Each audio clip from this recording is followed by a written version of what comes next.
दोस्तों, पिछले एपिसोड में हमने आपको ये जो रूस ने हमला किया यूक्रेन पर 24 फरवरी 2022 को और उसके बारे में बहुत सारी बातें कि रूस की सेना की ताकत क्या है और विश्व में कैसा असर पड़ेगा, इस लड़ाई का कारण क्या है, ये सब बातें आपको बताई।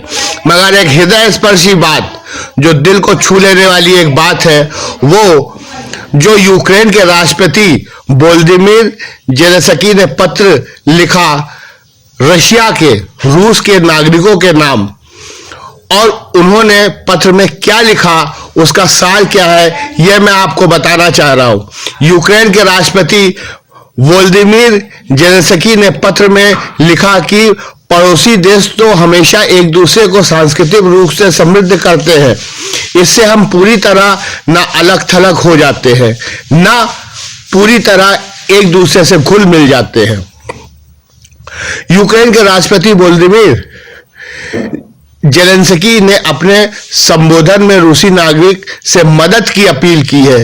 इस दौरान उन्होंने रूसी भाषा का इस्तेमाल किया और उनकी अपील का हिंदी अनुवाद इस प्रकार है। मैंने आज का दिन रूसी संघ के राष्ट्रपति को फोन कॉल से शुरू किया, जवाब में मौन मिला। यह मौन डॉनबस में होना चाहिए था, इसलिए मैं रूस के सभी नागरिक का संबोधित करना चाहूंगा। हम 2000 किलोमीटर लंबी अपनी सीमा से बटे हैं। इसकी एक ओर आपके 2 लाख सैनिक और 1000 सशस्त्र वाहन हैं। उनके नेतृत्व में, आपके नेतृत्व में ने उन्हें कदम आगे बढ़कर दूसरे देश की सीमा की ओर जाने की सहमति दी है। यह कदम एक बड़े युद्ध में बदल सकता है। कोई भी वजह, कोई भी भड़काने वाली बात, चिंगारी, सब कुछ जलकर राख हो जा सकती है। आपसे कहा गया है कि यह आगे यूक्रेन के लोगों की आजादी दिलाने वाली है, लेकिन यूक्रेन के लोग स्वतंत्र हैं। आपसे कहा गया है कि हम नाजी हैं, लेकिन हम लोग नाजीवाद का समर्थन कैसे कर सकते हैं, जिन्होंने नाजीवाद की जीत के लिए 80 लाख लोगों की कुर्बानी दी। हम नाजी कैसे हो सकते हैं? ये बात मेरे दादाजी से पूछिए, जो सोवियत रूस की पैदल सेना में पूरे युद्ध के समय शामिल रहे और एक कर्नल के रूप में स्वतंत्र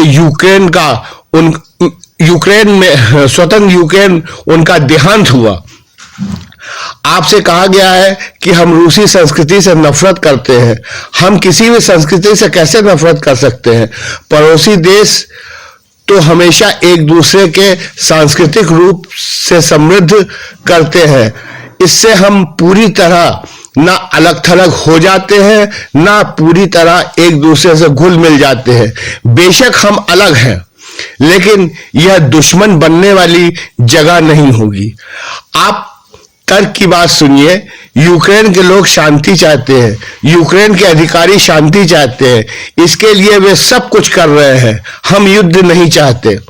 फिर भी हम पर हमला हुआ, किसी ने हमारी जमीन छीनने की कोशिश की, हमारी आजादी, जीवन, हमारे बच्चे और जीवन छीनना चाहा, तो हम खुद की रक्षा करेंगे।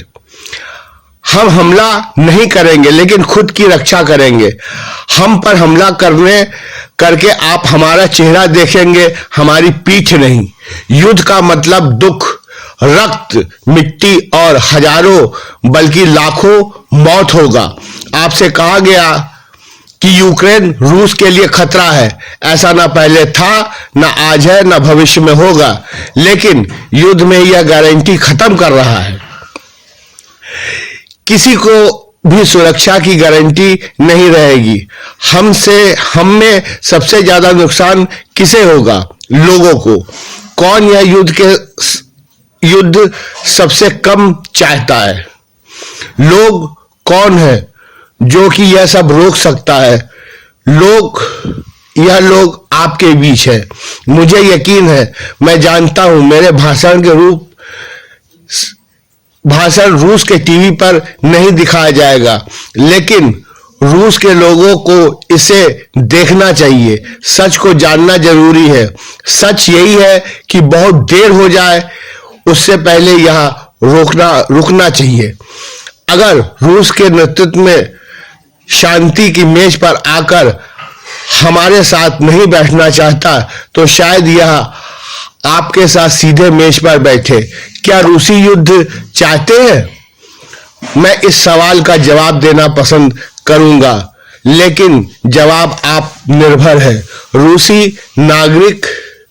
रूसी संघ के नागरिकों पर निर्भर है। ये दोस्तों, ये पत्र